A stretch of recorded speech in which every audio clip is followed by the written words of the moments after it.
I have decided to talk to you about the benefits of failure. And as you stand on the threshold of what is sometimes called real life, I want to extol the crucial importance of imagination. These may seem quixotic or paradoxical choices, but bear with me.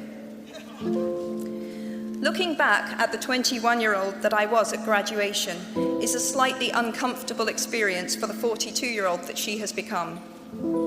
Half my lifetime ago, I was striking an uneasy balance between the ambition I had for myself and what those closest to me expected of me. I was convinced that the only thing I wanted to do, ever, was write novels.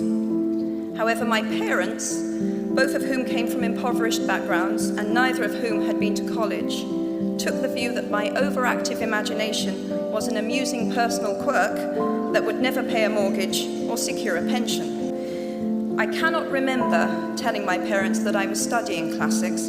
They might well have found out for the first time on graduation day.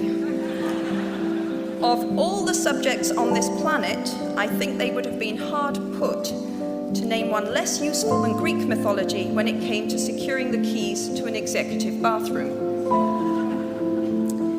Now, I would like to make it clear in parenthesis that I do not blame my parents for their point of view. The moment you are old enough to take the wheel, responsibility lies with you. What is more, I cannot criticize my parents for hoping that I would never experience poverty. They had been poor themselves, and I have since been poor. And I quite agree with them that it is not an ennobling experience. Poverty entails fear and stress, and sometimes depression. It means 1,000 petty humiliations and hardships. Climbing out of poverty by your own efforts, that is something on which to pride yourself, but poverty itself is romanticized only by fools. What I feared most for myself at your age was not poverty, but failure. At your age, in spite of a distinct lack of motivation at university, where I had spent far too long in the coffee bar writing stories and far too little time at lectures, I had a knack for passing examinations. And that, for years, had been the measure of success in my life and that of my peers. Now, I am not dull enough to suppose that because you are young, gifted, and well-educated, you have never known heartbreak, hardship, or heartache. Talent and intelligence never yet inoculated anyone against the caprice of the fates, and I do not for a moment suppose that everyone here has enjoyed an existence of unruffled privilege and contentment. You might be driven by a fear of failure quite as much as a desire for success. Indeed, your conception of failure might not be too far removed from the average person's idea of success. So high have you already flown. Ultimately, we all have to decide for ourselves what constitutes failure. But the world is quite eager to give you a set of criteria if you let it. So I think it fair to say that by any conventional measure, a mere 7 years after my graduation day, I had failed on an epic scale. An exceptionally short-lived marriage had imploded, and I was jobless, a lone parent, and as poor as it is possible to be in modern Britain without being homeless. The fears that my parents had had for me and that I had had for myself had both come to pass. And by every usual standard, I was the biggest failure I knew. Now, I'm not going to stand here and tell you that failure is fun. That period of my life was a dark one, and I had no idea that there was going to be what the press has since represented as a kind of fairy tale resolution.